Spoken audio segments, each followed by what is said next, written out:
இந்த ஆஃபீஸ் எங்கே இருக்குது சொல்லிட்டு என்னை தேட வச்சிருச்சிங்க. ஏன்னா ஆர்டர் பண்ண கஸ்டமர் இது எல்லாம் ஆர்டர் பண்ணியிருக்காங்க. சொல்ல பார்த்தே நம்புற மாதிரியே இல்லைல்ல. ஆமாங்க, நானே அப்படி தான் வந்து நினச்சேன். ஆச்சரியமாக நினச்சேன்.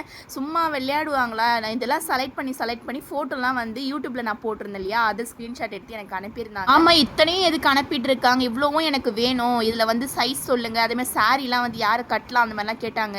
நானும் வந்து ரிப்ளைலாம் வந்து கொடுத்துட்டு அதுக்கப்புறம் போயிட்டு, அதுக்கப்புறம் நீங்கள் பே பண்ணுறேன், எனக்கு என்றைக்கு நீங்கள் கொடுப்பீங்கன்னு கேட்டாங்க. டக்குன்னு என்னால் என்ன சொல்கிறேன்னே தெரியல. நிறைய பேர் சடனாக ஆர்டர் பண்ணுவாங்க. நம்ம நம்பாத மாதிரிலாம் வந்து ஆர்டர் இப்போ பேக் பண்ண பார்த்து கூட நான் அதுதான் நினச்சிட்டேன். நம்மக்கிட்ட இவ்வளோ ஆர்டர் வந்து பண்ணியிருக்காங்களா, அதுவும் வந்து இத்தனை ட்ரெஸ் இத்தனை பாக்ஸாக நினச்சேன். ஸ்வீட் வந்து தனித்தனியாக வேறு ஒரு பாக்ஸில் வந்து கேட்டிருக்காங்க. அது வந்து நான் தனியாக வந்து பேக் பண்ணணும். இது எல்லாமே அங்கே வந்து ரொம்ப வருஷமாக வந்து ஒர்க் பண்ணுற பர்சன் கை வந்து கொடுக்கணும்னு சொல்லியிருந்தாங்க. இந்த தீபாவளிக்கு என்கிட்ட வந்து வாங்கி கொடுத்துருந்தாங்க. ஒரே நாள் இவ்வளோ சாரியுமே இவ்வளோ ட்ரெஸ்ஸுமே வந்து அவங்க வாங்கியிருக்காங்க. எனக்கு இதுவே வந்து பெரிய விஷயங்க. அதனால் அவங்களுக்கு ரொம்பவே நன்றி சொல்லிக்கிறேன்.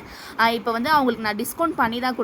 ஏன்னா அவங்க வந்து பாண்டிச்சேரியிலேருந்து வாங்கியிருந்தாங்க. இப்போ நான் கொரியரில் போட்டிருந்தேன்னா ஃப்ரீ ஷிப்பிங் சொல்லியிருந்தேன். ஆனால் கொரியர் சார்ஜ் வந்து நான் பே பண்ணுற மாதிரி இருக்கும் கொரியர் ஆஃபீஸில். அப்போ அந்த அமௌண்ட் வந்து அவங்களுக்கு வந்து நான் மைனஸ் பண்ணிட்டேன்.